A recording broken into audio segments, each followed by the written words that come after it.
In our last segment, we spoke with Republican candidate for State Senate District 39, a Senate incumbent, Anatary Flores. We're now joined by the Democratic challenger, Debbie Mucarsel-Powell, candidate for Florida Senate District 39. Hi, Debbie. Welcome to the program. Hi, Sean. Thank you so much for having me here today. Great. Well, we have a lot to talk about. I want to talk about some policy issues and some political ramifications of this race. So let's start with this district is large, encompassing Southwest aid and including the FPL nuclear power plant at Turkey Point. There was some concern earlier this year about some trace elements leaked into the water, not enough to cause any human damage, but below damage, but concern moving forward. What would you do to safeguard residents in that area and make sure that plant is functioning properly if you're elected? Sean, when I was approached to consider running for this seat and I saw what the district included, Turkey Point being part of that, I immediately became extremely interested, and that's one of the reasons why I decided to run.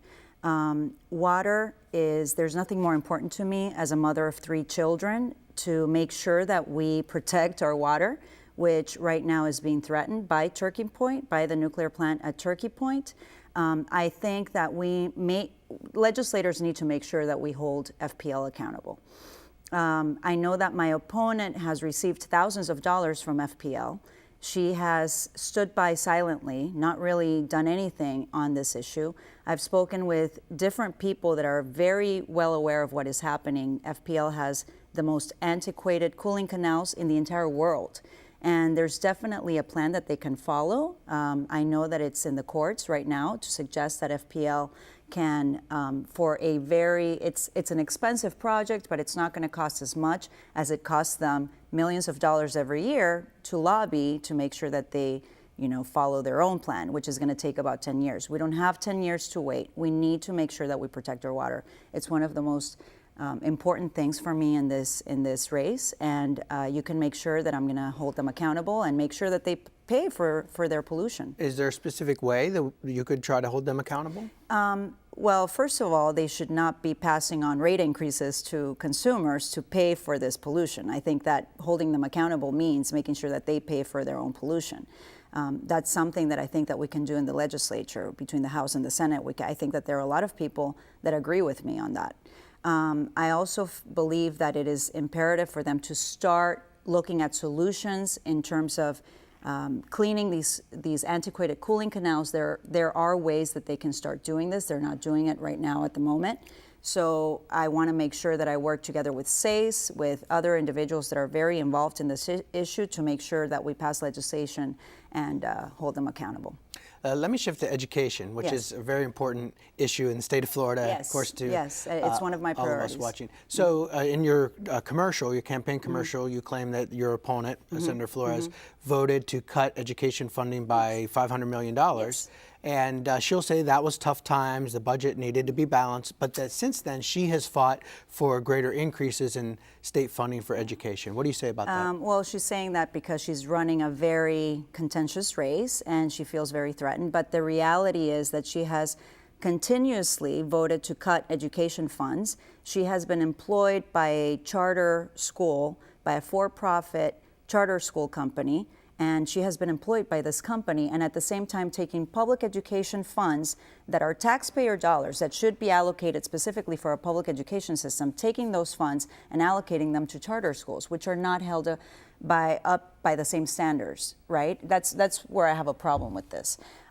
She also has made cuts to the Bright Future scholarships, which affects specifically minorities, which a large portion of my district encompasses Hispanics, African American students, and she's just not fighting for us. Our levels of funding are one of the lowest per pupil funding levels in the entire country. So I think that she's out of touch. I think that she's not being direct and honest about what she's doing in the legislature, and it's because she's in a very contentious race right now. Let me ask you about guns. And last year, the legislature flirted with 2 issues. One will be open carry in the state of Florida. For people who have a concealed weapons permit, they could openly carry it. And the other one was campus carry, which would impact schools like FIU and other state schools. Neither one of them passed. In fact, I think Senator Flores was one of the people who helped to stop those from moving forward. What would you do on those issues? Where do you stand on gun control? I don't know. You may be aware, you may have read that I have been personally affected by gun violence. It's a personal issue for me that my father was killed when I was in my 20s by a criminal. And I take this issue very seriously. My opponent has been rated an A+ by the NRA. She has voted with the gun lobby over and over again. She cannot now stand here and say that she's going to do anything about gun reform laws. I have visited many homes in my district that are extremely concerned about gun violence. Homestead, Florida City have been identified as one of the highest risk communities for children being affected by gun violence. Again, as a mother of 3 children and as someone that has gone through that personally, I can tell you that I'm going to make sure that we close the gun reform, the loopholes, and make sure that we pass common sense gun reform laws. We cannot make this a political issue anymore, Sean, which it has become, right? And people are very scared to discuss this issue. I'm not scared. I stand with my community. I want to assure my voters that when I'm elected senator, this is going to be a priority for me. I know that Senator Bullard has been working on this. I've already spoken to him about working on this issue. I know that Representative Keone McGee, that's a personal issue for him. We are talking about ways that we can address this issue and address it pretty promptly when the legislature begins. What do you think the biggest issue would be facing the legislature next year or in the immediate future? And let me ask you too, this is your first time running for office. Yes. The Democrats are the minority party in the state Senate and likely will be even afterward. So if you were to win, you would be a first-term senator from the minority party with no experience in Tallahassee. Why should voters give you a shot? I have a very strong track record, Sean, in my career where I have been able to work with people from both sides of the aisle. FIU is a huge university, and I have been able to get a lot of things done. We've raised over $50 million for student scholarships and for programs that help underserved communities in Miami-Dade County. And I can tell you that I have obtained the support in this race from both Republicans and also Democrats. A lot of these issues should not be partisan issues. I have a lot of support, like I said, from both sides of the aisle. I intend to go to Tallahassee and immediately establish close relationships with both Republicans and Democrats. And I also believe that we are at the point in this state where we're creating balance. And we are going to be able to grab some of those seats where we're going to have more balance in the Senate and in the House. And hopefully, the Republican Party and the Democratic Party can come together to find solutions. We owe it to our community. We owe it to our state.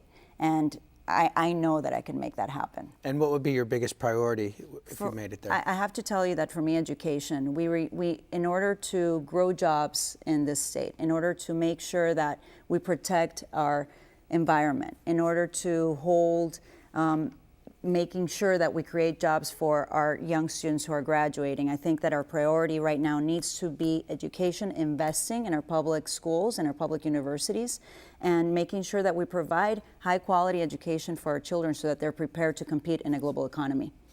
With the last couple of minutes we have left, let me turn to the politics in the race. Yeah. So, in this district, President Obama won 52% of the vote to 47 for Romney. So it seems like it's one that's favorable to Democrats or Democratic candidate. Yes. Meanwhile, though, your opponent has raised more than $1 million, more than any other state Senate candidate for her individual campaign, and another $700,000 for a super PAC. So she has a lot of money. I think you've raised about $160,000, which is very significant for a challenger, but pales in comparison. How do you win this district? I can tell you that there's a path to victory for me. I will win this district. Is a Democratic-leaning district. She hasn't on her own raised it. I think it's been the Republican Senate Committee. She's raised a lot of money, Sean, but she has spent a lot of money. She spent most of it, and most people don't know who she is in my district. She's an unknown in my district. So I don't need to outraise her. I just need to raise enough to make sure that people know who I am, and that's exactly what I'm doing. and it is showing. I'm obtaining a lot of support, like I said, and I feel very confident that we can win the seat. Do you think with Hillary Clinton and Donald Trump at the top of the ticket, those dynamics help you out? It is definitely going to help. Hillary Clinton is polling 16 points ahead in my district, and not everybody's going to know me by November 8th, obviously, because it's a new race for me, but the fact that the Hillary Clinton campaign is out there, making sure that people are voting down the ticket, that's going to help me, definitely. So I feel very confident at this point. And you got to introduce the vice presidential candidate, Tim Kaine. Yes, I was asked to introduce him as a Hispanic woman living in Miami, and our visions. My vision is aligned with Secretary Clinton's vision on education, and I look forward to making sure that we work together with that administration, that we can provide education for our children. And actually, she has a very good plan that I'm very excited about. Fantastic. For education, yeah. All right, well, we're going to have to leave it there. Thank you very Sean. much. Thank you so much. Debbie Mucarsel-Powell, thank you for joining us today. Legislators need to make sure that we hold FPL accountable. I know that my opponent has received thousands of dollars from FPL. She has stood by silently, not really done anything on this issue. I've spoken with different people that are very well aware of what is happening. FPL has the most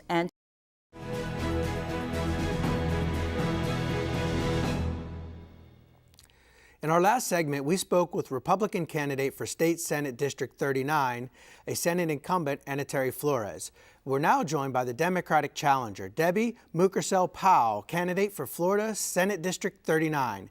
Hi, Debbie. Welcome to the program. Turkey Point, being part of that, I immediately became extremely interested, and that's one of the reasons why I decided to run.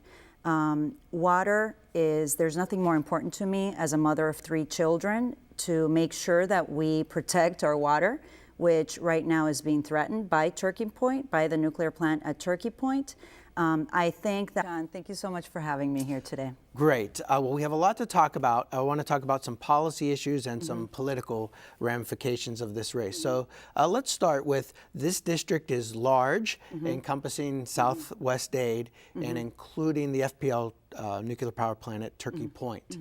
There was some concern earlier this year about some trace elements leaked into the water, not enough to cause any human damage, but below damage, but concern moving forward. What would you do to safeguard residents in that area and make sure that plant is functioning properly if you're elected?